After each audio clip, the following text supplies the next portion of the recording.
And that was the moment an incendiary device struck one of the ships in the Sumud flotilla bound for Gaza. The explosion you saw there occurred around 11:30 p.m. local time last night, striking the family ship. That's the boat carrying Greta Thunberg, as well as her own Kieran Andreo, though neither were on board during what appears to be a deliberate attack.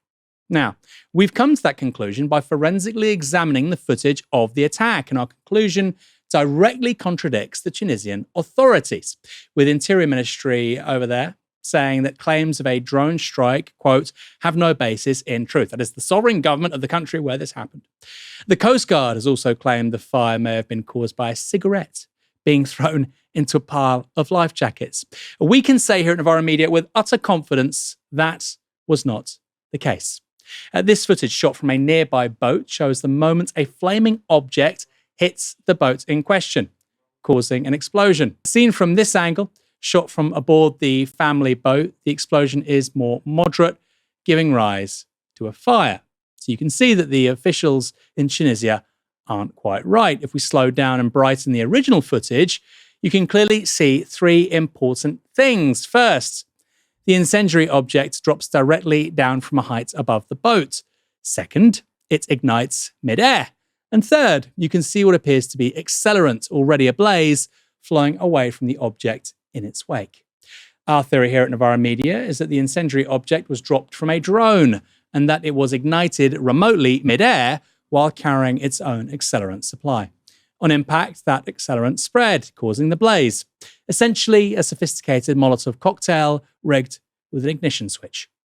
And if we focus in on the first few moments of the footage, you can clearly see that when it ignites, a smaller object is thrown away from the main object. That appears to be something like an ignition switch.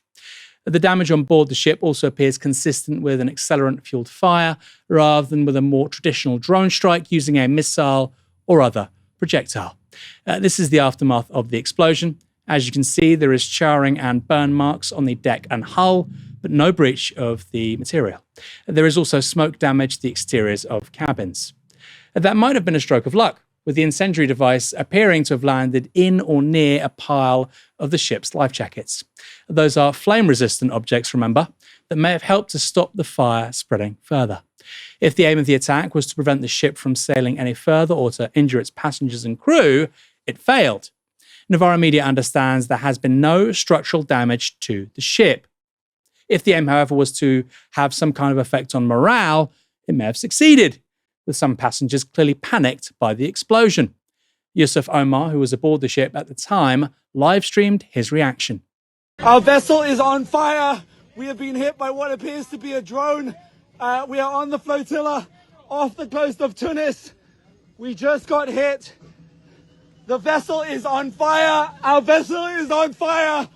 We've been hit by what appears to be a drone. We've been hit by what appears to be a drone. We are on the flotilla vessel off the coast of Tunis. We are on the flotilla vessel off the coast of Tunis. We've been hit. Are we abandoning ship? I don't know, putting this on. It was a massive explosion. A massive explosion. Just meters away. Early reports from the boat also suggested that the object nearly struck a fuel tank, but Novara Media understands that is not the case. Earlier today, Novara Media's Charlotte England spoke to family passenger Miguel Duarte in Tunis, where she asked him to give his account of the explosion. My name is Miguel Duarte. I'm a Portuguese citizen. I'm a civil sea rescuer in the Mediterranean Sea, and I'm a scholar in the university in Lisbon. Last night, I was doing a night shift on one of the ships that compose the global Sumud Flotilla that is on its way to Gaza right now. Close to midnight, I was standing on the aft deck, so the back part of the ship, and I heard a noise that was clearly a drone approaching the ship. I couldn't see it because there was a cover on the deck, so I got out of that cover, looked up, and saw, sure enough, a drone that was hovering about 3 or 4 meters above my head. Called someone, that someone came as well, saw the drone. We stood there under the drone for a few seconds, and then the drone moved slowly until it was hovering just over the forward deck. Stood there for a few seconds and then dropped what what was obviously a bomb of some kind that triggered a big fire. There were flames everywhere in the forward deck, even like going beyond the railing of the ship. So a big explosion with a big flash. Obviously that triggered a fire, and we got the fire extinguishers from everywhere in the ship and fought the fire. Fortunately, within a few minutes, we were able to control it and to put it out with superficial damage to the ship, and fortunately no serious injuries on the crew. So we were 6 people in the crew at that point, which is also good because we're usually above 20 on that ship. Fortunately, everybody was safe. What did the drone look like? Like, was it big for a drone? I'm no specialist in drones, so I don't know how. I don't know what's a normal sized drone, but it was a drone like about this size, square, probably with some helices. I don't know if that's a word in English. Making a lot of noise in the air, and certainly carrying something that had then dropped on our deck. Pretty difficult to see as well because it was very dark and it had no lights. But it came so close to us that we could very, very clearly see that it's one of those drones that are like an X shaped, carrying this something that we realized that was a bomb. And presumably, there's no way to see where it came from. Absolutely no way. I mean, I realized it was approaching when it was already almost over above the aft deck, and when it dropped the bomb, the explosion was so quick to take over a big portion of the ship that I obviously never even looked at the drone again. So I think it went, in the direction of the bow of the ship, but I can't be certain. So we have no idea where it came from or where it's going, but. There are very little doubts about who sent it. And why was the fire so big? Like, was there flammable stuff that it hit, or was it just a lot of fire that came out of the sky? Yeah, I think there was a lot of fire coming out of the sky for sure. The explosive was I mean, the flames that were triggered by the explosive were big.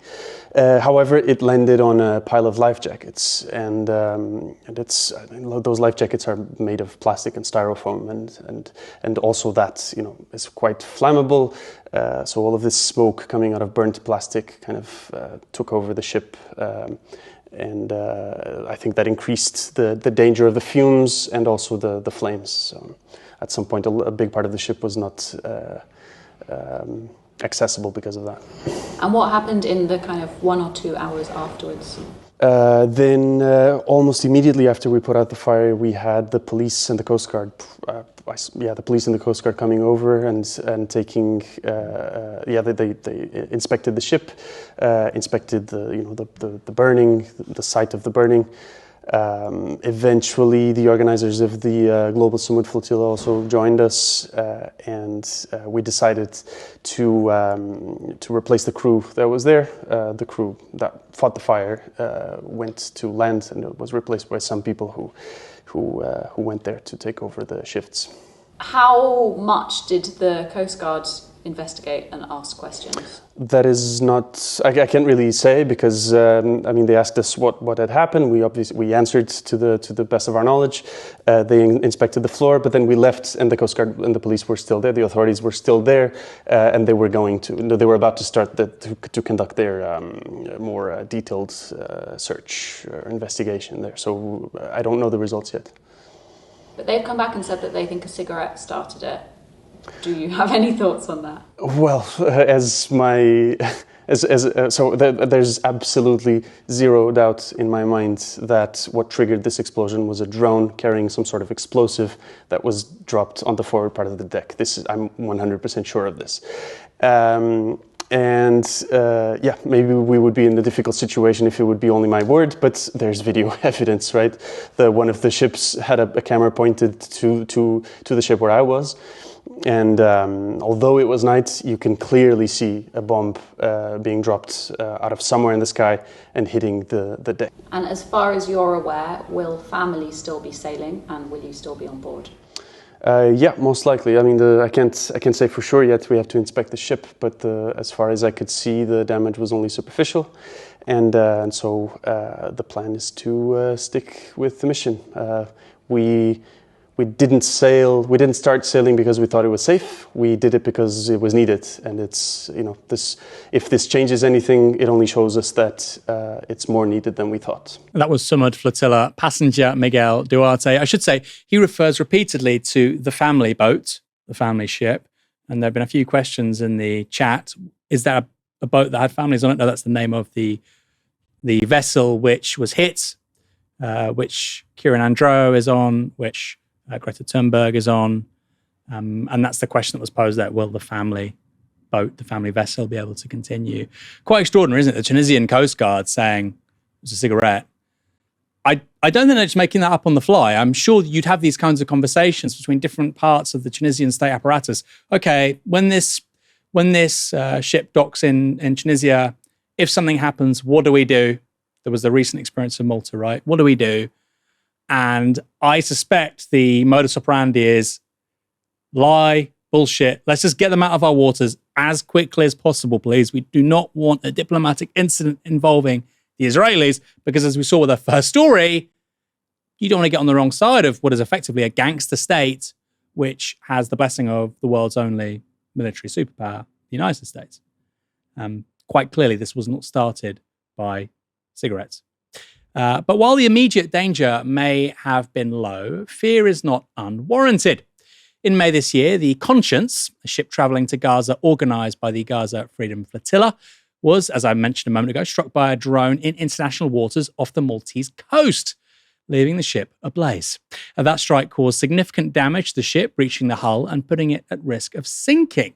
The fire and the danger of foundering required the Maltese Coast Guard to send a rescue ship. And it later emerged that shortly before the drone attack on the Conscience, an Israeli Air Force plane had flown near Malta for several hours at low altitude. Israel has never claimed responsibility for the strike on the Conscience, but nor has it denied any accusations. In this case, the response has been a little different, with Israel calling accusations of its involvement, quote, an outright lie. Now, that bold denial doesn't mean that Israel wasn't behind the strike, even if it didn't direct it using its own equipment. At the time of the attack, the family was anchored 50 miles from the port of Sidi Bou Said, but only around 100 meters offshore.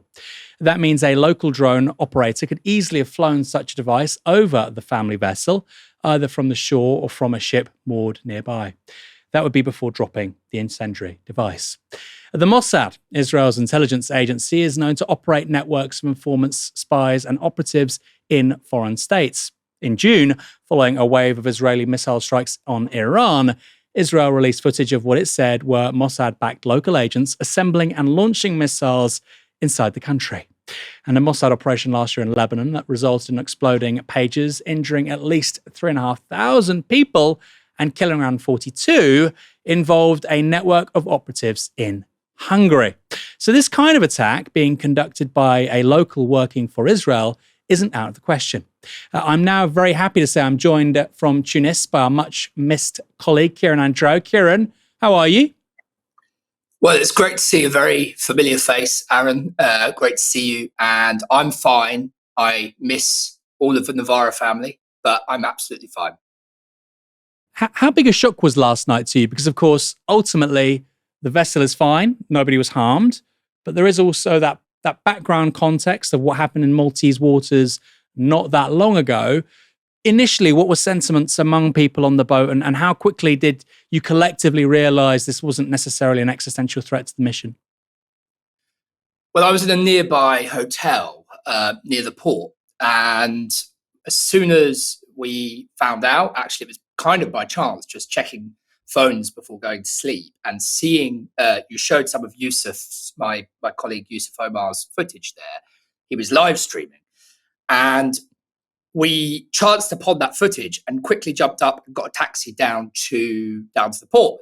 Now, I'd be lying, Aaron, if I said that at the time I wasn't a bit discombobulated. I think everybody was. When we got down to the port, people were people from the family boat, because of course there are many boats in this flotilla, but I immediately saw other people from my boat, Greta being one of them, several others. And we were all just a bit shell-shocked. We didn't know what was going on. We could see it was pitch black out on the sea, but we could see in the distance kind of police sirens on the water, so kind of water-based police vessel.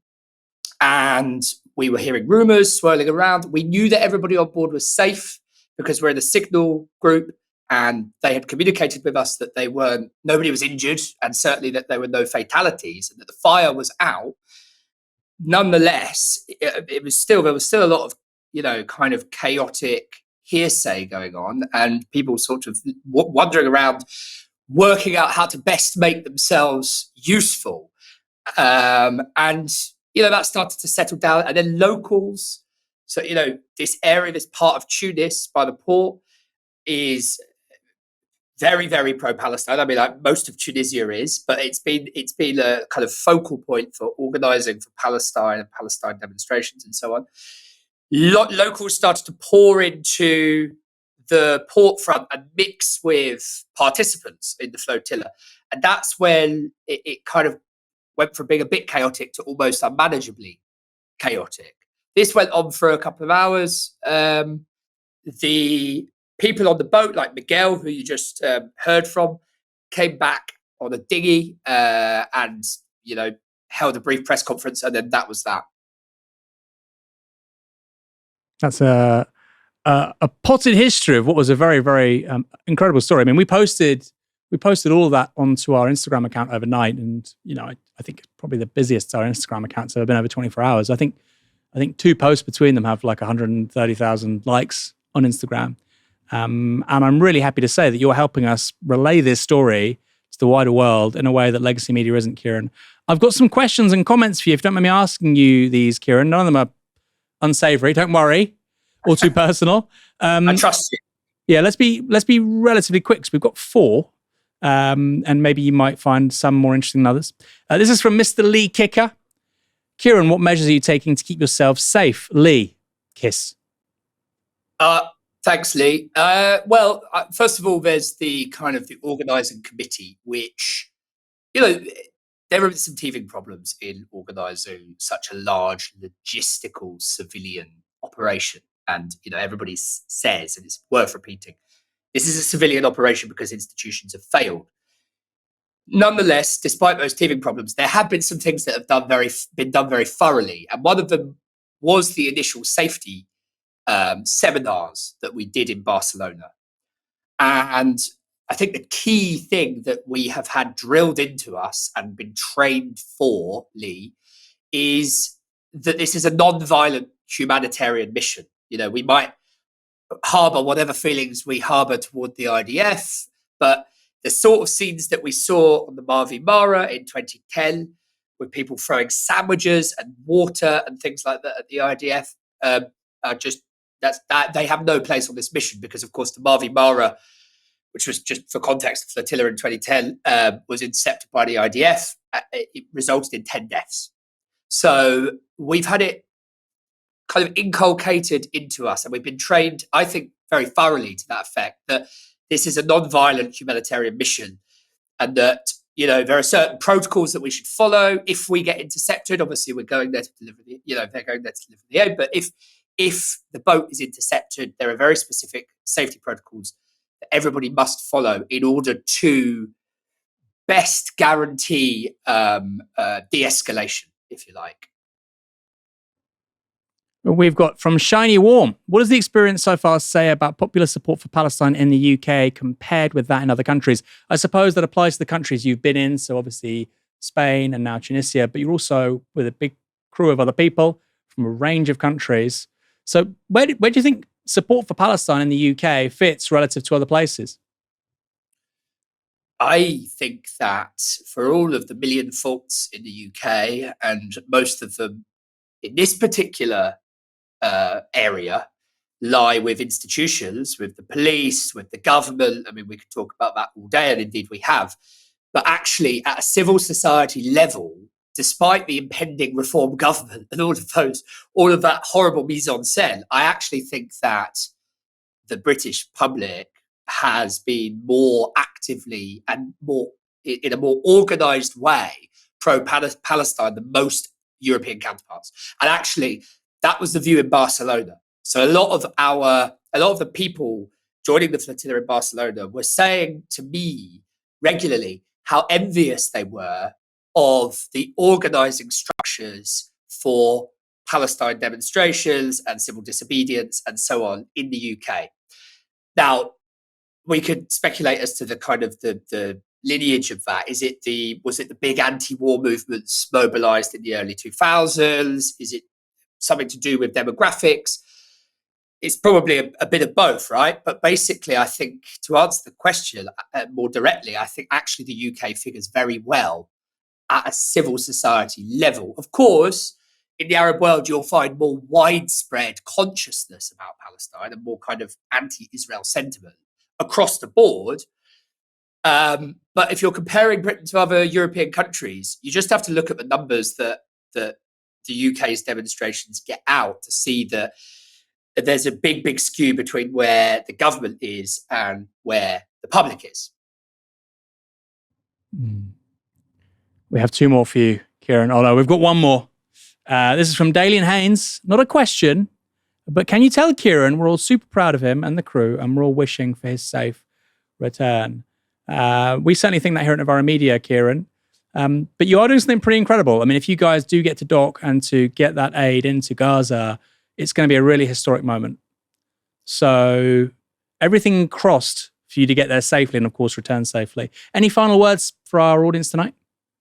Well, just thank you for highlighting that. It's not a question, but, and Aaron, thank you for echoing it on behalf of Novara. I think the important thing is that we're all determined.